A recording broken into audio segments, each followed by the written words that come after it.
L'année dernière, en réponse à la montée des craintes concernant une possible extension de l'agression russe au-delà de l'Ukraine, la Pologne a pris des mesures décisives. Elle a lancé le programme Bouclier de l'Est, une initiative nationale de défense de 25 milliards de dollars conçue pour renforcer les frontières du pays avec la Biélorussie et l'enclave russe de Kaliningrad. Aujourd'hui, plus d'un an après, le projet Bouclier de l'Est de la Pologne transforme ses frontières orientales en un véritable piège mortel pour la Russie et la Biélorussie. Et les dernières installations sont, en un mot, explosives. Le gouvernement polonais a annoncé le programme Bouclier de l'Est le 18 mai 2024 avec le ministre de la Défense et vice-premier ministre du pays, Władysław Kosiniak-Kamysz, qui en a exposé les objectifs. L'objectif du bouclier est de protéger le territoire de la Pologne, de freiner la mobilité des troupes de nos adversaires, tout en facilitant cette mobilité pour nos propres troupes, et de protéger les civils. Il a ensuite précisé que le bouclier comprendrait toutes sortes de fortifications, de barrières, une surveillance de l'espace aérien, à tous les niveaux, et une modernisation des systèmes existants. Il a ajouté qu'il serait également intégré aux systèmes de défense nationaux, constituant un ajout essentiel et précieux à la défense de la Pologne. Les responsables gouvernementaux ont ajouté que les nouveaux ajouts s'étendraient sur près de 800 km le long des frontières de la Pologne. Plus précisément, la section séparant le territoire polonais de l'enclave russe de Kaliningrad et de la Biélorussie, l'un des alliés les plus fidèles de la Russie, afin de dissuader les envahisseurs ou, dans le pire des cas, de rendre leur tentative d'invasion beaucoup plus lente et difficile. Expliquant la nécessité du programme, le gouvernement a déclaré qu'il s'agissait d'une réponse directe aux actions hostiles de la Russie et de la Biélorussie. Ces actions comprenaient des cyberattaques, des tentatives d'incendie criminels sur le territoire polonais, ainsi que le passage illégal de migrants à travers la frontière polonaise dans une tentative présumée de déstabiliser l'Union européenne. Les travaux internes sur le projet financé par le gouvernement ont commencé en novembre dernier. Et la Pologne prend clairement très au sérieux le renforcement de ses défenses frontalières aussi rapidement et efficacement que possible. Comme la construction se poursuit 7 jours sur 7 sans aucune pause, grâce à cela les progrès ont été rapides. Et les autorités de Varsovie ont récemment révélé la dernière nouveauté, une série de champs de mines dans des zones clés le long des frontières du pays. Karol Frankowski, un officier de presse de l'armée polonaise, a expliqué l'importance de ces nouvelles défenses, déclarant « Nous protégeons notre frontière. Nous avons vu ce qui est arrivé à l'Ukraine pendant la guerre ukrainienne, donc nous devons être préparés à une attaque potentielle. Les mines sont indéniablement l'un des moyens de dissuasion frontaliers les plus puissants pour un pays. Alors que les clôtures, les murs et les barrières physiques peuvent ralentir les forces ennemies, ils peuvent finalement être détruits et franchis. Ils ne représentent pas de réelles menaces de blessures ou de mort. Les mines sont différentes. Elles ont le pouvoir de détruire des convois ennemis entiers, causant d'énormes dégâts, des blessures et des pertes humaines. Il est presque impossible de les traverser en toute sécurité, sans l'aide de renseignements spécialisés et d'équipements comme les détecteurs de mines, les sapeurs de combat et les véhicules blindés résistants aux mines, ou Mine Resistant Ambush Protected. Et même avec l'aide de cet équipement, il faut généralement énormément de temps aux forces militaires pour localiser et désamorcer les mines et trouver des passages sûrs à travers les champs. Souvent, ils préfèrent simplement les éviter totalement, en cherchant d'autres itinéraires pour atteindre leur but. Ce qui prend également du temps et des efforts, donnant ainsi aux forces de défense plus de temps pour se préparer, lancer des contre-attaques, et ainsi de suite. En bref, les champs de mines sont des ajouts extrêmement précieux aux frontières polonaises, et devraient constituer un important moyen de dissuasion pour toute force qui envisagerait la possibilité d'une invasion. Et ceux qui suivent de près l'actualité polonaise ces derniers temps ne seront pas surpris de voir des mines installées le long de la frontière. En mars dernier, le gouvernement polonais a annoncé qu'il se retirerait de la convention sur l'interdiction des mines antipersonnelles, également connue sous le nom de Traité d'Ottawa, et qu'il cherchait de nouveaux moyens d'augmenter la production nationale de mines terrestres. Le vice-ministre polonais de la Défense, Paweł Badar, a révélé que la Pologne avait l'intention de commencer à fabriquer des mines en grande quantité, afin de renforcer sa défense. En particulier dans les régions frontalières proches de la Biélorussie et de la Russie. Il a déclaré « Nous voulons que ces mines soient produites en Pologne. Nous avons de telles capacités. La question est d'augmenter ces capacités. Et nous traitons de la même manière l'industrie de défense privée et celle appartenant à l'État. » Paweł Badar a ajouté que le pays cherchait à produire des mines à hauteur de plusieurs centaines de milliers, voire jusqu'à 1 million d'unités au total. Il a également noté que le groupe de défense publique polonais Polska Grupa Zbrojeniowa serait impliqué dans la fabrication des mines. Polska Grupa Zbrojeniowa est un acteur majeur de l'industrie de la défense polonaise et de la défense européenne en général, spécialisé dans la conception et la fabrication de diverses armes, munitions et autres équipements militaires. Elle est composée de plus de 50 filiales, ce qui en fait l'un des plus grands fabricants d'armes en Europe. Et elle pilote le programme de modernisation technique des forces armées de la République de Pologne, contribuant à faire entrer l'armée polonaise dans l'ère moderne et à la préparer aux conflits potentiels du futur. En d'autres termes, Polska Grupa Zbrojeniowa est un nom de confiance et éprouvé, et aidera sûrement la Pologne à continuer d'atteindre ses objectifs du bouclier de l'Est dans les mois et les années à venir. Et le gouvernement du pays espère achever le projet dès que possible. Avec le secrétaire d'État polonais Cezar Tomczyk affirmant que tous les ajouts et améliorations prévus devraient être en place dans les 3 prochaines années. Certaines de ces améliorations sont déjà en place. Par exemple, en plus des mines, la Pologne a là également installé de longues rangées de barrières en béton dans des régions frontalières clés. Celles-ci aussi aideront à dissuader et à retarder toute force d'invasion, rendant ainsi beaucoup plus difficile pour les troupes, et surtout pour les véhicules comme les chars et les transports de troupes, de franchir la frontière. D'autres barrières physiques prévues dans le cadre du bouclier de l'Est comprennent des obstacles anti-chars supplémentaires et des fossés, ainsi que des abris fortifiés et des bunkers, offrant ainsi aux troupes polonaises de solides positions stratégiques pour surveiller la frontière ou, dans le pire des cas, lancer des contre-attaques contre tout envahisseur. De plus, afin de garantir que les forces terrestres polonaises puissent réagir rapidement et efficacement à tout signe d'agression. Le pays prévoit également de renforcer les ponts existants pour leur permettre de supporter des charges lourdes et de construire de nouveaux passages routiers à des endroits stratégiques lorsque cela est approprié. Mais le bouclier électronique n'est pas seulement physique. Une grande partie du projet se concentre sur des systèmes de guerre électronique de pointe tels que l'imagerie, le renseignement électromagnétique et la surveillance acoustique. La Pologne prévoit de construire une série de stations de base, de mâts et de tours le long de la frontière, équipées des technologies mentionnées, afin de scanner la zone environnante à la recherche de tout signe d'activité ennemie, comme des drones dans le ciel. Le pays prévoit également de mettre en place des centres opérationnels pour analyser les données recueillies par ces tours Masten, soutenus par l'intelligence artificielle et intégrés aux systèmes existants de renseignement, de surveillance et de reconnaissance. En somme, le bouclier électronique est un système de défense frontalière futuriste et largement automatisé, dépassant les simples barrières physiques. Une merveille technologique, prêt à détecter tout signe d'activité suspecte et à engager immédiatement des actions appropriées et efficaces. Comme l'explique Kośniak-Kamysz, cet effort constitue la plus grande opération de renforcement de la frontière orientale de la Pologne, du flanc est de l'OTAN, depuis 1945. Et Donald Tusk, le Premier ministre polonais, espère que les nouvelles défenses rempliront leur rôle en envoyant un message clair et définitif à tout ennemi qui souhaiterait du mal à sa patrie. Nous rendrons la frontière polonaise sûre en temps de paix et infranchissable pour l'ennemi en temps de guerre. Nous faisons cela pour dissuader l'ennemi, afin que tous ceux qui veulent du mal à la Pologne, tous ceux qui prévoient une attaque, une agression contre nos alliés ou contre notre pays, restent loin de la Pologne. La Pologne est forte. La Pologne sera en sécurité grâce à ses propres actions et grâce à ses alliés. Mais la construction de nouvelles défenses frontalières n'est pas tout ce que fait la Pologne pour dissuader l'agression russe. Le pays a également pris la décision audacieuse et spectaculaire de faire décoller des avions de chasse presque quotidiennement, montrant ainsi qu'il est prêt, disposé et capable de prendre des mesures décisives et de riposter sans délai si sa sécurité nationale est menacée de quelque manière que ce soit. C'est une mesure intelligente et nécessaire, car la Russie a récemment montré des signes indiquant qu'elle pourrait se préparer à une attaque ou une invasion susceptible de bouleverser la donne contre un État de l'OTAN, ce qui pourrait inclure la Pologne ou l'un des pays baltes, la Lettonie, la Lituanie et l'Estonie. Le signe le plus récent et le plus inquiétant est survenu le 3 août, lorsqu'un drone de type Shahed a pénétré directement dans l'espace aérien lituanien, survolant la capitale du pays, Vilnius.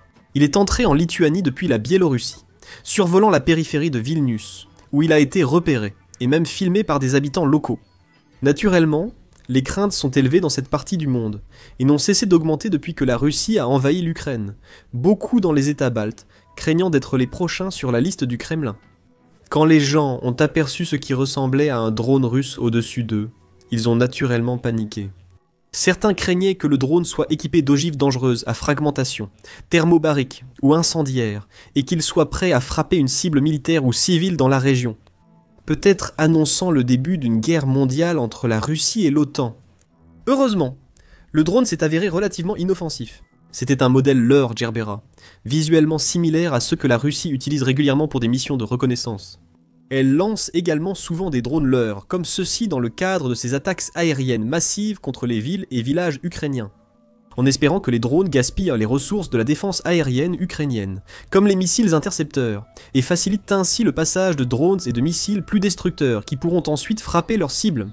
Cependant, même si le drone n'était ni armé ni explosif, sa présence dans l'espace aérien de l'OTAN reste une source de préoccupation sérieuse. De plus, le fait qu'il soit passé si près d'une capitale de l'OTAN n'était clairement pas un accident. Il s'agissait d'une manœuvre délibérée de la Russie, un test calculé et intentionnel pour voir comment l'Europe et l'OTAN dans leur ensemble réagiraient.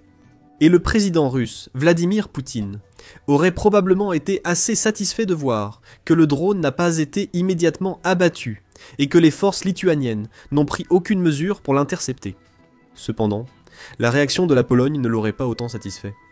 Alors que leurs homologues baltes ont principalement réagi par des rapports axés sur le suivi du drone par la Lituanie, la Pologne est passée à l'action, faisant décoller des avions de chasse et activant ses systèmes radars en prévision d'une éventuelle attaque.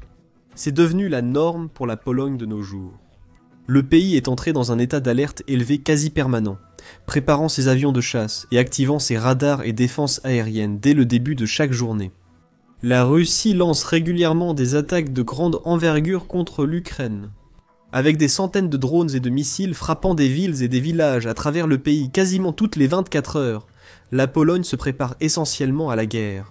Elle agit ainsi parce qu'elle sait que la menace d'une agression russe est réelle et que le Kremlin pourrait choisir de frapper à tout moment. La Pologne ne veut pas être prise au dépourvu si et quand ce moment arrive. Elle veut limiter les dégâts de toute attaque entrante et réagir immédiatement. Ces actions, telles que les diverses défenses frontalières du bouclier de l'Est en constante amélioration, envoient aussi un message à la Russie. Elles montrent que la Pologne est plus que prête pour un conflit à grande échelle, qu'elle ne reculera pas simplement, ni ne se soumettra si et quand les forces russes arriveront à sa porte. Elle se défendra, elle ripostera, et elle le fera avec le plein soutien de ses puissants partenaires au sein de l'alliance de l'OTAN. En effet, plusieurs autres nations de l'OTAN, comme la Suède, rejoignent également la Pologne pour maintenir un état d'alerte élevé et réagir rapidement et efficacement à chaque attaque russe sur le sol ukrainien. Mais la Pologne est sans doute la nation la plus active de toutes les nations de l'OTAN en ce moment, ce qui s'explique principalement par sa situation géographique. Comme elle se trouve juste à côté de l'Ukraine, de la Biélorussie et du territoire russe sous la forme de Kaliningrad, la Pologne sait qu'elle serait l'une des premières nations sur la ligne de front si la Russie décidait d'avancer plus à l'ouest, dans le but de conquérir une plus grande partie de l'Europe. Elle a déjà ressenti les effets de la guerre en Ukraine en raison de sa proximité avec le conflit. Comme lorsqu'un missile de défense aérienne ukrainien a atterri par inadvertance dans un champ polonais en ripostant à une attaque russe, tuant 2 agriculteurs. Des débris de missiles russes sont également entrés sur le territoire polonais par le passé, et les Polonais vivant et travaillant dans les villes et villages frontaliers comprennent que leur vie est en danger, jour après jour. Mais la Pologne prouve qu'elle est plus que prête à protéger ses vies, et celles des plus de 38 millions de personnes qui considèrent ce pays comme leur foyer. Le pays a également été très actif dans le domaine des achats, concluant récemment un accord de 6 milliards de dollars avec la Corée du Sud pour acquérir un grand lot de chars K2 Black Panther. Selon les rapports, la Pologne recevra environ 180 de ces chars qui sont classés parmi les meilleurs au monde et dispose de certaines des technologies de chars les plus sophistiquées jamais vues. Il est équipé par exemple d'un canon lisse de 120 mm de calibre 55 réputé pour sa précision. Il est capable de toucher une cible de 30 cm à plus de 800 mètres de distance. Il peut également tirer une gamme de munitions, y compris des obus perforants et explosifs, ou les Keystams ultra intelligents de la Corée, qui détruisent des chars jusqu'à 8 km de distance. Le Black Panther possède aussi un système de chargement automatique avancé, lui offrant une cadence de tir élevée pouvant atteindre 10 obus par minute, surpassant de nombreux autres chars de pointe à l'international. Il est également équipé de systèmes de contrôle de tir de classe mondiale, de technologies d'imagerie thermique, de télémètres laser, de détection automatique des cibles, de suivi des cibles, et d'un système avancé de gestion du champ de bataille. C'est le char du futur, qui fait véritablement entrer les forces terrestres polonaises dans l'ère moderne, et les rend plus que capables de faire face à toute force d'invasion russe. Surtout à un moment où la Russie manque de chars et doit ressortir des modèles vieux de plusieurs décennies des entrepôts soviétiques. Pour maintenir une certaine pression sur les lignes de front en Ukraine, la Pologne a également conclu un accord avec la société Hyundai Rotem pour commencer à fabriquer des chars K2 sur son propre territoire. Et elle a également acheté d'autres ajouts importants à ses forces armées, notamment des obusiers automoteurs K9 et des avions de chasse Fighting Falcon 50, ainsi que des centaines de chars M1 Abrams des États-Unis.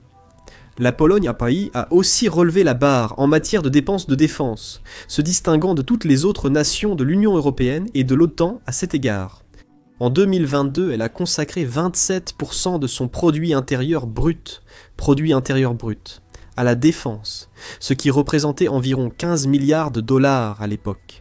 En 2024, elle avait augmenté ce chiffre à un impressionnant 42% du produit intérieur brut, et elle prévoit maintenant d'atteindre 47% d'ici la fin de cette année. C'est une augmentation gigantesque en si peu de temps, et cela fait de la Pologne un exemple à suivre pour les autres nations de l'OTAN. Même les grandes puissances militaires comme l'Allemagne et la France sont loin derrière en ce qui concerne la part de leur produit intérieur brut consacré aux dépenses de défense. Voici un aperçu de la répartition du budget militaire conséquent de la Pologne. Le pays investit massivement dans un vaste projet de modernisation pour chaque branche de ses forces armées, renforçant sa présence sur terre, dans les airs et en mer. Sur terre, il a acheté les chars mentionnés précédemment, ainsi que des véhicules de combat Borsuk modernes et divers systèmes d'artillerie occidentaux. Cela pourrait également être utilisé pour défendre les régions frontalières ou lancer des attaques transfrontalières en Biélorussie, ou à Kaliningrad si le besoin s'en fait sentir. Dans les airs, la Pologne a considérablement élargi sa flotte d'hélicoptères, passant de 16 appareils à près de 100 grâce à un important achat de AH-64E Apache Guardian. Alors que ces hélicoptères doivent être livrés entre 2028 et 2032, la Pologne a loué 8 anciens AH-64D Apache début 2025 pour servir de flotte d'entraînement provisoire. Elle envisage également de développer son propre commandement de drones, tout en retirant certains de ses anciens appareils et en les remplaçant par des alternatives beaucoup plus modernes. Comme les FA-50, précédemment mentionnés, en provenance de Corée, et les F-35EA américains. La Pologne retire également certaines de ses anciennes frégates et en lance 3 nouvelles, dotées de capacités défensives et offensives bien plus puissantes. Ces changements devraient permettre à la Pologne de devenir l'une des principales puissances militaires mondiales, et de la rendre bien plus préparée à une guerre totale moderne si jamais un tel conflit éclate. Le gouvernement polonais a également lancé récemment une nouvelle initiative visant à renforcer ses effectifs et à s'assurer que davantage de Polonais soient prêts au combat. En mars, Donald Tusk a annoncé que tous les hommes polonais suivraient une formation militaire obligatoire et que toutes les femmes intéressées pourraient y participer volontairement, déclarant « Nous essaierons d'avoir un modèle prêt d'ici la fin de cette année, afin que chaque homme adulte en Pologne soit formé en cas de guerre, pour que cette réserve soit comparable et adéquate face aux menaces potentielles. » Nous parlons de la nécessité d'avoir une armée de 500 000 hommes en Pologne, y compris les réservistes. Cela aussi améliorera considérablement la posture défensive de la Pologne. Et si la Russie envahit et que la Troisième Guerre mondiale éclate, le pays aura tellement plus de personnes formées et capables à mobiliser pour entrer dans la mêlée et défendre leur patrie. Dans l'ensemble, il est clair que la Pologne ne ménage pas ses efforts pour repousser Poutine et ses acolytes, comme le président biélorusse Alexandre Loukachenko. En renforçant ses défenses frontalières, en modernisant son armée et en dépensant des sommes records pour la défense, elle envoie un message clair et définitif. Ce pays est plus prêt pour la guerre qu'il ne l'a jamais été. Et si Poutine veut s'emparer ne serait-ce que d'un petit bout de terre polonaise, il aura un combat énorme à mener. Vous pouvez maintenant en apprendre davantage sur la façon dont la Pologne se prépare à une éventuelle guerre avec la Russie dans notre récente vidéo qui détaille comment l'évolution militaire du pays change le visage de la défense européenne. Ou, si vous cherchez des nouvelles plus intrigantes du front en Ukraine, découvrez comment les forces armées ukrainiennes utilisent une astuce simple mais innovante pour rendre leurs véhicules militaires à l'épreuve des drones. Enfin, Abonnez-vous à notre chaîne Trusted News pour rester informé sur l'actualité concernant la Russie, l'Ukraine et les autres conflits majeurs dans le monde.